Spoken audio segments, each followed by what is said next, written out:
welcome to my channel. I'm Caitlin Hill. If you haven't already subscribed yet, hit that subscribe button. And if you are new to my channel, I have an almost 4-year-old daughter and I have 2 7-month-old twins. Well, one set of twins, but 2 daughters that I gave birth to 7 months ago, just right out here. And I have some tips and tricks that I learned throughout my pregnancies that really helped me. These tips are of so much value. I wish in my first pregnancy that someone had just said, here, this is exactly what you need to do to have an easier pregnancy / birthing time and labor. These tips are epic. So keep watching till the very end to see every single tip.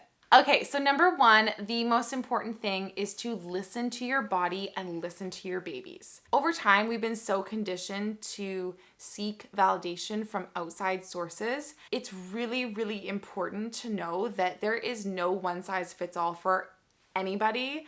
And so being able to tap into what your inner guidance is telling you is so important. Definitely during pregnancy, definitely during your birth, and definitely after you have kids, you will be bombarded with so much information on what you're supposed to do, but that doesn't mean that that's what is best for you. So tapping into that inner voice, inner guidance at the beginning might be kind of hard and confusing because it's like, well, where is it coming from? How will I know what to trust? And how will I know that that's my inner voice? Maybe that's just fear. Maybe it's someone else's voice. How do I know? I think the biggest thing that I found in terms of learning how to use it was just when I would feel this inner fire, I would learn how to listen to it and then actually follow through on it. And that's how I knew that I was doing something that was from my inner guidance and was right for me. The more I started listening to that inner guidance, the stronger the voice became. And now it's something that I have to work on every single day, but it's so much more clear now and so much stronger. And I know that something that's might be for me or might not be for me, might be for someone else or might not be for someone else. But I've learned how to listen in and tune into what that inner voice is telling me. You are the expert over your own body and your baby. Your body was made and designed to carry these babies and to give birth to them and to be their mother. You are the gatekeeper to your birth. You inherently know what it is that you're doing. So learn how to step into that power and to really know with every single cell of your being that you know what is best for you and your babies. Okay, number 2 is to eat exceptionally well. So during my first trimester, both times I just totally craved carbs. I didn't feel like eating anything healthy whatsoever. And then once the nausea subsided, I only had nausea my second time, but once it subsided, I started eating organic leafy greens with almost every single meal. I would have big bowls of steamed broccoli with a little bit of Celtic sea salt and olive oil, lemon, or I'd have like a massive salad, massive spinach salad. I would add kale or Swiss chard into like kamut pasta or into soups. And then I'd always have a green smoothie every single morning. Making sure that you're eating super well is so important because you're not just nourishing yourself, you're also feeding your baby.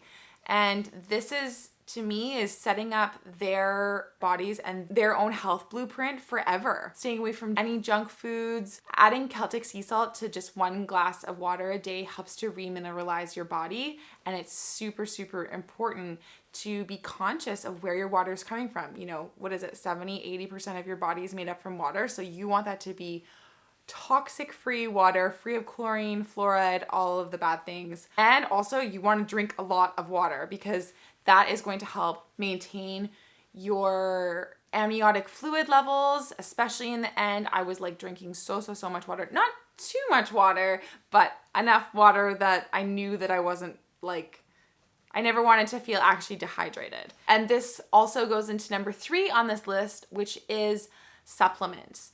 I have talked about the supplements that I take a lot. They're from a company called Symbiotica. This is a company that I really truly trust. I have noticed such a massive difference since I've started taking their supplements. And during my pregnancy, I took magnesium, B12, vitamin D, and Regenesis. I cannot recommend them enough. They're all in liquid form, so they're super, super easily absorbed into your body, and I really notice a huge difference when I've been taking them, which has been for almost 2 years now that I've been taking them. I've noticed such a leap in my health. So making sure that you're taking the right supplements is really important. And again, this is all going towards you and your babies and your placenta. So it's really, really important to have a good supplement. And I took a prenatal vitamin with my first pregnancy. I didn't do that again with my second pregnancy. I just took specifically which vitamins I thought were most important for me. Okay, number 4 on this list is watch the movie The Business of Being Born. I actually just watched it for free on YouTube. I don't know if it's still on this platform, but you can check and Google and see. I think it's worth purchasing it if you find it somewhere, if you aren't able to find it for free. It's such an incredibly important documentary to watch. It actually completely changed the way that I looked at birth. I'm not going to give away too much about the movie, but all I can say is watch The Business of Being Born. It talks about how birth has developed and changed over the years, and kind of where the state of it is now, and how maybe it's not actually going in the right direction. It's really important to educate yourself on these sorts of topics so that you can feel like you know about birth, and you're not just listening to someone telling you, what it is that you're supposed to do. Go out and educate yourself and watch movies and do all the research that you can do on your own as well. Which leads me into my next point, which is to read Sarah Buckley's book, Gentle Birth, Gentle Mothering.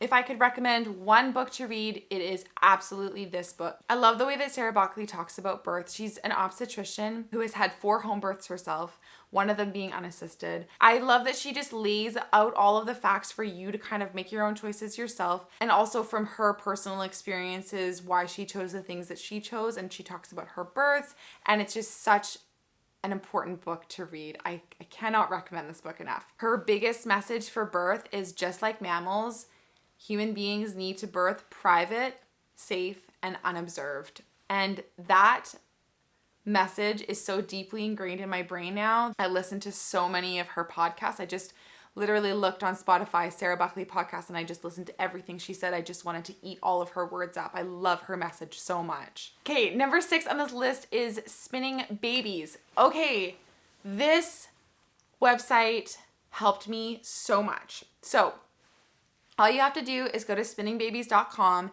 and purchase the daily activities video. And it basically shows how to walk, how to sit on the couch, how to get out of your car, how to lie down in bed, how to get out of bed. It has a little 30-minute yoga session in there. It goes into so much detail about how you should be holding your body and how you want to carry yourself so that baby's head will be down. I use this with both my pregnancies. All 3 of my babies have now been head down by the time I was giving birth, and I really owe it to Spinning Babies. They have also this inversion that they do. I'm not going to describe it on here. Just buy the daily activities and they show the inversion on there. I did that quite often, although not too much, just enough where I felt like it was important for me to be freeing up my ligaments. They just show you so many good tips to make sure that your baby is in the right position. Okay, number 7 on this list is to go see an osteopath. You can also go see a chiropractor. I saw an osteopath for both of my pregnancies. It really helped me not only with my lower back pain, but she also helped make sure that there was enough room in my body for the baby/babies to be growing, and just making sure that my body was in alignment, and also mentally as well, feeling at the top of my game. Okay, number 8 is take baths. There's something about being in the water and taking that time to just connect with yourself and to relax and to listen in to, again, tapping into your intuition and, bathing with herbs and just sort of feeling like you're kind of like in your own little womb in the bath. And just relaxing and allowing your body to just soften and open up. Bathing is so great for that. Number 8 is to drink herbs. use plant medicine. It is there for us. It has been there since the beginning of time. And I drank beautiful, beautiful pregnancy teas during my pregnancy. And it was so lovely to just even have that ritual of knowing that this medicine was helping my body and helping my body change and develop and giving it all of the extra nutrients that it needed. Nice to be able to sit down and have a cup of tea in the afternoon and enjoy yourself. And number 10 is pamper yourself. Do what feels good for you. Meditate, dance, write, do yoga, repeat positive affirmations, listen to positive affirmations, or if you have some positive affirmation cards, you can lay them up around your space. Be intimate with yourself or with your partner, singing, whatever that thing is for you that makes you feel like you can connect into that highest version of yourself. Do that thing.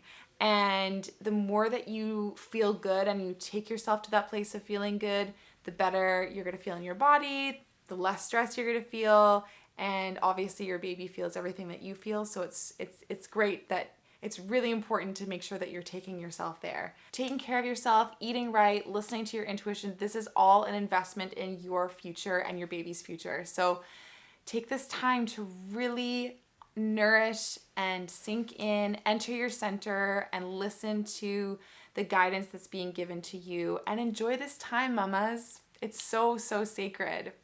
Thank you so much for watching my channel. Please hit that subscribe button, and I can't wait to see you next week. Ciao for now. Bye.